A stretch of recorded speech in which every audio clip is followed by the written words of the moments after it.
মুরগির বুকের মাংস যখন কেউ খেতে চায় না, আমি রেস্টুরেন্টের এই নামি দামি রেসিপিটা তৈরি করে নেই। আসসালামু আলাইকুম এভরিওয়ান। আজকে আমি আপনাদের সাথে সিপি স্টাইলের চিকেন বলার সহজ একটা রেসিপি শেয়ার করব। বাসায় মুরগি আনলে বুকের মাংসটা অনেকেই খেতে চায় না, তখন চাইলে রেসিপিটা তৈরি করে পরিবারের সবার সামনে পরিবেশন করতে পারেন। কেউ খেয়ে তো বুঝতেই পারবে না আপনি যেটা বাসায় তৈরি করেছেন। আশা করছি আমার এই সহজ রেসিপিটা আপনাদের ভালো লাগবে।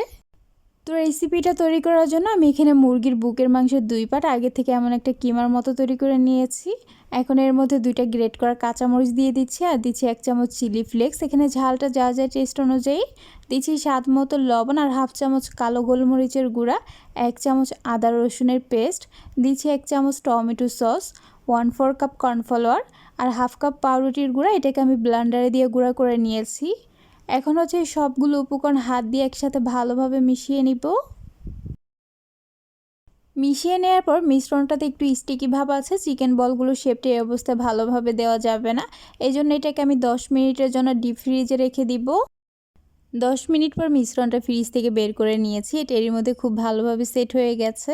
এবারে 2 হাতে তালুতে সামান্য তেল লাগিয়ে নিয়ে এখান থেকে পরিমাণ মতো মিশ্রণ হাতে নিয়ে নিব। তারপর এটাকে এইভাবে করে 2 হাতে তালুতে নিয়ে ঘুরিয়ে গোল আকারের একটা শেপ দিলে চিকেন বল তৈরি হয়ে যাবে। আর একইভাবে সবগুলো তৈরি করে নেওয়া হয়ে গেলে এবার এগুলোকে সিদ্ধ করে নিব। এই জন্য চুলায় একটা পাত্রে পরিমাণ মতো পানি দিয়ে ফুটিয়ে নিয়েছি। এখন এই ফুটন্ত পানিতে চিকেনের বলগুলো এক এক করে দিয়ে দিচ্ছি। আর আপনারা চাইলে কিন্তু এগুলোকে স্টিমার দিয়ে স্টিম করে নিতে পারেন, তবে আমি পানিতে দিয়ে বলগুলোকে এভাবে করে 8 থেকে 10 মিনিটের মতো সিদ্ধ করে নিয়েছি। এখন এগুলোকে একটা স্ট্রেনারে পানি ঝরিয়ে উঠিয়ে নিব। সবগুলো চিকেন বল একইভাবে উঠিয়ে নেওয়ার পর এবার এগুলোকে একটু ভেজে নিব। এই জন্য চুলায় একটা প্যানে 1 চামচের মতো তেল দিয়ে দিচ্ছি। এরপর তেল কিছুটা গরম হয়ে যাওয়ার পর এখানে চিকেন বলগুলো দিয়ে চুলার আঁচ মিডিয়ামে রেখে এপাশ ওপাশ করে একটু লালচে কালার করে ভেজে নিব। আর এটা ভাজতে খুব বেশি সময় লাগবে না, আগে থেকে যেহেতু এটা সিদ্ধ করা, তাই 2 থেকে 3 মিনিটের মধ্যে ভেজে নেওয়া হয়ে যাবে। ভেজে নেওয়া হয়ে গেলে এবার এগুলোকে চুলার থেকে নামিয়ে আপনাদের সাথে একটা চিকেন বল কেটে শেয়ার করছি। আপনারা চাইলে এমনি এগুলো পরিবেশন করতে পারেন, অথবা সিপি স্টাইলে কাঠির মধ্যে গেঁথে পরিবেশন করতে পারেন।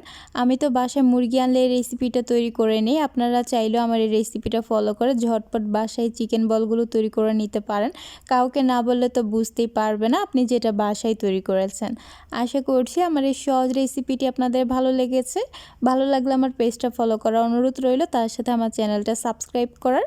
তাহলে আজ এ পর্যন্ত, আবার দেখা হবে নতুন কোনো এক রেসিপিতে। সে পর্যন্ত সবাই অনেক বেশি ভালো থাকবেন, সুস্থ থাকবেন। আল্লাহ হাফেজ।